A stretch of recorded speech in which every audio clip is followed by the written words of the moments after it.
ಸಂತೋಷದ ಸುದ್ದಿ ಇದೆ. ಅದೇನಪ್ಪ ಅಂತ ಸಂತೋಷದ ಸುದ್ದಿ? ಅಣ್ಣ, ನಿನ್ನ ಆಶೀರ್ವಾದದಿಂದ ಶಶಿಕಾಂತ ಧನರಾಜನ ಫ್ಯಾಕ್ಟರಿಯಲ್ಲಿ ಮ್ಯಾನೇಜರ್, ನಾನು ಕೂಡ ಈ ನಾಡ ತಾಯಿಯನ್ನ ರಕ್ಷಣೆ ಮಾಡುವ ಪೊಲೀಸ್ ಇನ್ಸ್ಪೆಕ್ಟರ್ ಆಗಿಬಿಟ್ಟೆ. ನಮಗೆಲ್ಲ ಆಶೀರ್ವಾದ ಮಾಡಿದ. ತುಂಬಾ ಸಂತೋಷವಾಯ್ತು ತಮ್ಮಂದಿರ, ತುಂಬಾ ಸಂತೋಷವಾಯ್ತು. ಇವನು ಮ್ಯಾನೇಜರ್, ನೀನು ಪೊಲೀಸ್ ಅಧಿಕಾರಿ. ದೇವರು ಸದಾ ನಿಮ್ಮನ್ನು ರಕ್ಷಿಸಲಪ್ಪ.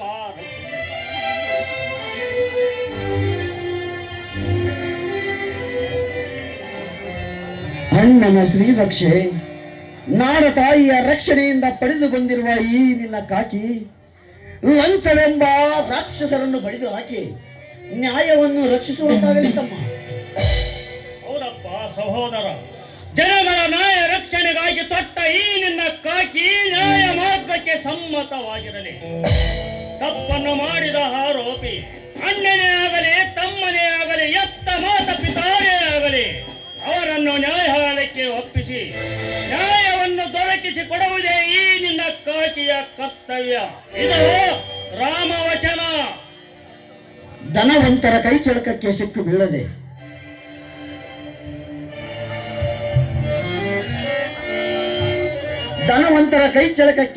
ಬೀಳದೆ ಅಹಂಕಾರಗಳೆಂಬ ಮದ್ದಾನೆಗಳನ್ನು ಮರ್ದಿಸಿ ಈ ನಾಡ ತಾಯಿಯ ರಕ್ಷಣೆಯ ಕಂದ ನೀನಾಗದಾಗಲೇ ಆ ತಾಯಿಯ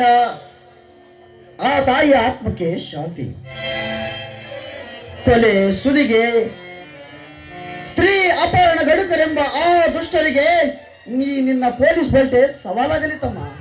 ಹೌದು ಮೈದಿನಿ, ಹೆಂಡ ಕಂಡ ರಂಡೆಯರ ಮೋಹಕ್ಕೆ ಬೀಳಲಾರದೆ ಈ ನಿನ್ನ ಕರ್ತವ್ಯದ ಮೇಲೆ ಗಮನವಿಟ್ಟು ನೀನು ನಡೆದಿದ್ದೆ ಆದ್ರೆ ನಿನ್ನನ್ನು ಹಡೆದವರು ಮತ್ತು ಪಡೆದವರ ಹೆಸರು ಅಜರಾಮರವಾಗಿ ಉಳಿಯಲಿ ಈ ಜಗತ್ತಿನಲ್ಲಿ. ಆಯ್ತಮ್ಮ, ನಿನ್ನ ಮಾತನ್ನು ಅಕ್ಷರಶಃ ಪಾಲಿಸಿ ನ್ಯಾಯಕ್ಕಾಗಿ ಹೋರಾಡಿ ಸತ್ಯ, ನ್ಯಾಯ, ನೀತಿ, ಧರ್ಮ, ಅಹಿಂಸೆ ಎಂಬ 5 ಮಂತ್ರಗಳನ್ನ ಸದಾ ಮನದಲ್ಲಿ ಸ್ಮರಿಸಿ ಈ ಮನೆಯ ಕೀರ್ತಿಯೊಂದಿಗೆ ಈ ನಾಡಿಗೆ ಕೀರ್ತಿ ತರುತ್ತೇನಮ್ಮ, ಈ ನಾಡಿಗೆ ಕೀರ್ತಿ ತರುತ್ತೇನೆ. ಈಗ ಸಂತೋಷದಿಂದ ಮದುವೆ ಕಾರ್ಯ ಯಾಕೆ ಬಂದಾಗಿನಿಂದ ನೋಡ್ತಾ ಇದ್ದೀನಿ, ಮೌನವಾಗಿ ನಿಂತುಕೊಂಡು ಬಿಟ್ಟಿಯಲ್ಲಪ್ಪ. ನಿನಗೂ ಏನಾದರೂ ಮದುವೆ? ಕ್ಷಮಿಸಣ್ಣ, ನಿನ್ನ ಕಾಲಿಗೆ ಬೀಳ್ತೀನಿ. ಅಂದ್ರೆ ಯಾವುದಾದರೂ ಹುಡುಗಿಯನ್ನು ಪ್ರೀತಿ ಮಾಡಿದೆಯೇನೋ ತಮ್ಮ?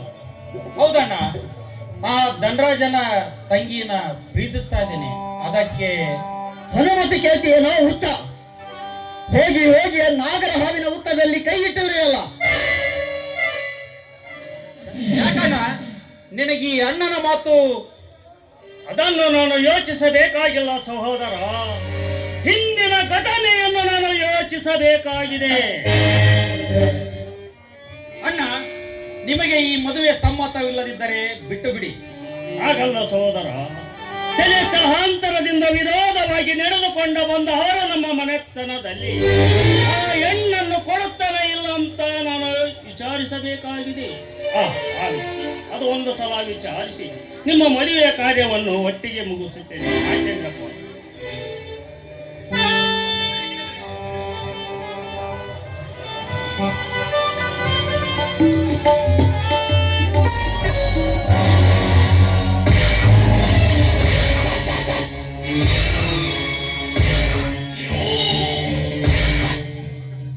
ಮಿಸ್ಟರ್ ಧರ್ಮರಾಜ್, ಬಂದ ತಕ್ಷಣ ಹಣವಾಗಿದ್ದು ಖರೀದಿಸಿಕೊಂಡು ಬರಲಿಕ್ಕೆ ನನ್ನ ತಂಗಿಯನ್ನು ಬಜಾರ್ದಲ್ಲಿಟ್ಟು ಮಾರುವ ಹಣ್ಣಲ್ಲ. ಹಳೆ ವ್ಯವಹಾರ ಬಗೆಹರಿಸಿ ವ್ಯಾಪಾರ ಮಾಡಬೇಕಾಗುತ್ತದೆ. ಆ ತ್ರಾಸು ಹಿರಿಯ ಹಣ್ಣನಾದ ನಿನಗೆ ಕೊಡಬಾರದೆಂದು ಸ್ವತಃ ನಾನೇ ಇಲ್ಲಿಗೆ ಬಂದೆ. ಪರವಾಗಿಲ್ಲ, ಬನ್ನಿ ಶ್ರೀಮಂತರೇ, ಕುಳಿತುಕೊಳ್ಳಿ. ಇವರು ಏನಂತ ವಿಚಾರಿಸಿಕೊಳ್ಳೋಣ. ಆ ವಿಚಾರ ನನ್ನ ತಂದೆಗೂ ನಿನಗೂ ನಡೆದಿದ್ದೇ ಇದೆ. ಈಗ ನಾನು ಹಾಕುವ 4 ಕಂಡೀಷನ್ಗೆ ಒಪ್ಪಿದರೆ ಮಾತ್ರ ಈ ಮದುವೆ. ಆಯ್ತು ಶ್ರೀಮಂತರೇ. ಸಂಬಂಧಿರ ಗಿರಿಜನೊಂದಿಗೆ ನೀವೆಲ್ಲ ಒಳಗೆ ನಡೀರಪ್ಪ. ಹಾಗಂದ್ರೆ ಹೇಗಣ್ಣ, ಈ ಧನರಾಜ ಏನಾದರೂ ಒಂದು ಮನೆ ಮುರಿಯೋ ಮಾತನ್ನು ತೆಗೆದುಕೊಂಡ್ರೆ ಅದೆಲ್ಲ ನಡೆಯೋದಿಲ್ಲ. ಶಂಕರ್, ಇದು ನಿನ್ನ ಹಿರಿಯ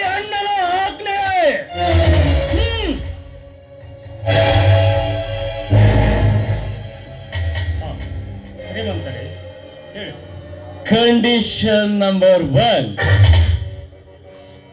ನನ್ನ ಅಂತಸ್ತಿಗೆ ತಕ್ಕ ಹಾಗೆ ನಿನ್ನ ತಮ್ಮ ದುಡಿದು ಸಂಪಾದನೆ ಮಾಡಬೇಕು. ಕಂಡೀಷನ್ ನಂಬರ್ 2, ಮಹಾರಾಣಿ ಅಂತಿರುವ ನನ್ನ ತಂಗಿಗೆ ನೀವ್ಯಾರು ವಿರುದ್ಧ ಮಾತನಾಡಕೂಡದು. ಕಂಡೀಷನ್ ನಂಬರ್ 3, ಅವಳಿಗೆ ನೀನು ನಿನ್ನ ಸೊಸೆ ನನ್ನ ತಂಗಿಗೆ ಸೇವಕರಾಗಬೇಕು. ಕಂಡೀಷನ್ ನಂಬರ್ 4, ನಿನ್ನ ರಕ್ತ ಕುಡಿದುಬಿಟ್ಟೇನು ಮಗನೇ? ದೇವರಂತಿರುವ ನನ್ನ ಅಣ್ಣನಿಗೆ ನಿನ್ನ ತಂಗಿ ಸೇವೆ ಮಾಡುವಂತೀಯ ಮಗನೇ? ನಿನ್ನ ಜೀವ ಸಹಿತ ಉಳಿಸುವುದಿಲ್ಲ.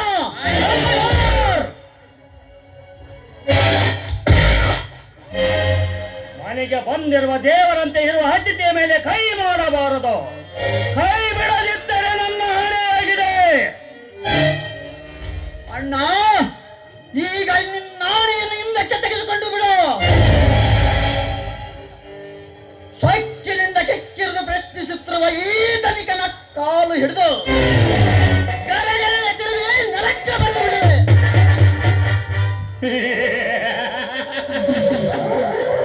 ಲೇ ಶಂಕರ, ಕಾಲು ಹಿಡಿದು ನೆಲಕ್ಕೆ ಹೊಡೆಯಲಿಕ್ಕೆ ನಿನ್ನ ಮುಂದೆ ಕೋಳಿಯನ್ನು ಕೊಂಡೆಯನು ಮಗನೇ. ಧನ್ರಾಜ್, ಬೆಂಕಿಯ ಸಿಡಿಲು ಎತ್ತ ಧರ್ಮರಾಜ್. ಸುಮ್ಮನೆ ನಿನ್ನ ತಮ್ಮನ ಪುಂಡಾಟಿಕೆ ನೋಡುತ್ತಾ ನಿಂತರೆ ನಿನ್ನ ಯಾವ ಕೆಲಸವೂ ಕೈಗೂಡುವುದಿಲ್ಲ. ಆ ಬೇಟೆಗಾರನ ಸೀಟಿ ಹೇಗೆ ಬದಲಿಸಬೇಕಂತ ನನಗೆ ಚೆನ್ನಾಗಿ ಗೊತ್ತಿದೆ. ಧರ್ಮರಾಜ್, ನೀನು ಮೂಕನಾಗಿ ನಿನ್ನ ತಮ್ಮನ ಶೋ ನೋಡ್ತಾ ಇದ್ರೆ ನಿನ್ನ ಯಾವ ಕೆಲಸವೂ ಕೈಗೂಡುವುದಿಲ್ಲ. ಆಯ್ತು ಶ್ರೀಮಂತರೇ, ನಿಮ್ಮ ಎಲ್ಲ ಕಂಡೀಷನ್ಗೆ ನಾನು ಒಪ್ಪಿದ್ದೇನೆ. ಇದು ನನ್ನ ಸಿದ್ದೇಶ್ವರನ ಸಾಕ್ಷಿಯಾಗಿ ನಾನು ಒಪ್ಪಿದ್ದೇನೆ ಶ್ರೀಮಂತರೇ. ಬೇಗ ನಿಮ್ಮ ತಂಗಿಯನ್ನು ಕರೆಸಿಬಿಡಿ. ಈ ಮದುವೆ ಕಾರ್ಯವನ್ನು ಮುಗಿಸಿಬಿಡೋಣ. ಲೇ ಲೆಕ್ಕಾಚಾರಿ, ಹೋಗಿ ಆಚಾರಿ ಮತ್ತೆ ಸುನೀತಮ್ಮನ ಕರ್ಕೊಂಡು ಬಾ.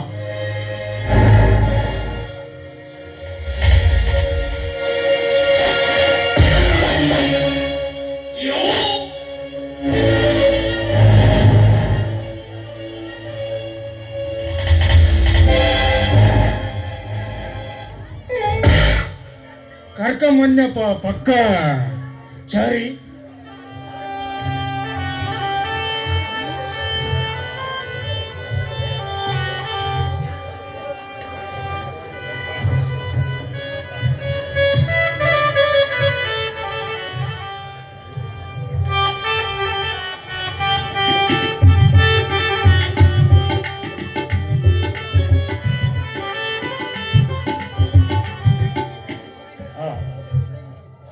ಆಚಾರ್ಯವರ ಮಂತ್ರ ಪ್ರಾರಂಭಿಸಿದವು.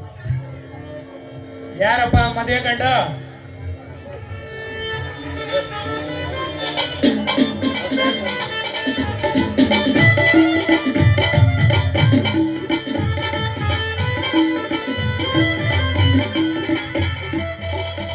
ಮಂಗಲ್ಯಂ ತಂದು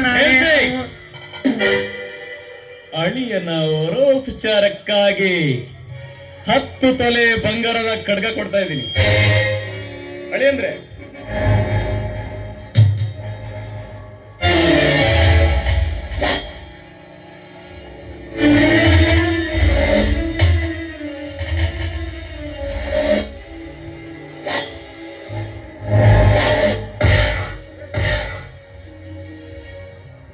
ರೆಡಿನ ಎಲ್ಲ?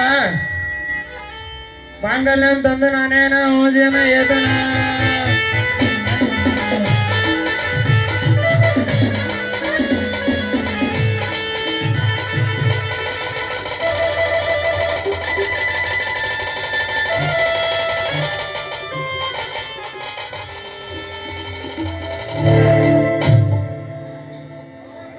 ಗಂಡು ಹೆಣ್ಣು ಹಿರಿಯರ ಆಶೀರ್ವಾದ ತಗೊಳ್ರಿ.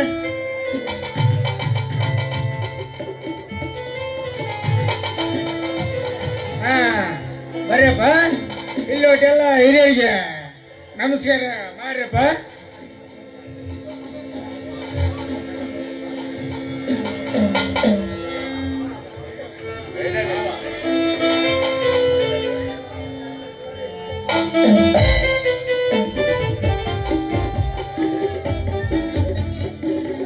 ಮಿಸ್ಟರ್ ಧರ್ಮರಾಜ್, ನನಗೆ ಪಾರ್ಟಿ ಮೀಟಿಂಗ್ ಇದೆ, ಬೇಗ ಬೇಗ ಮದುವೆ ಮುಗಿಸ್ಬಿಡು.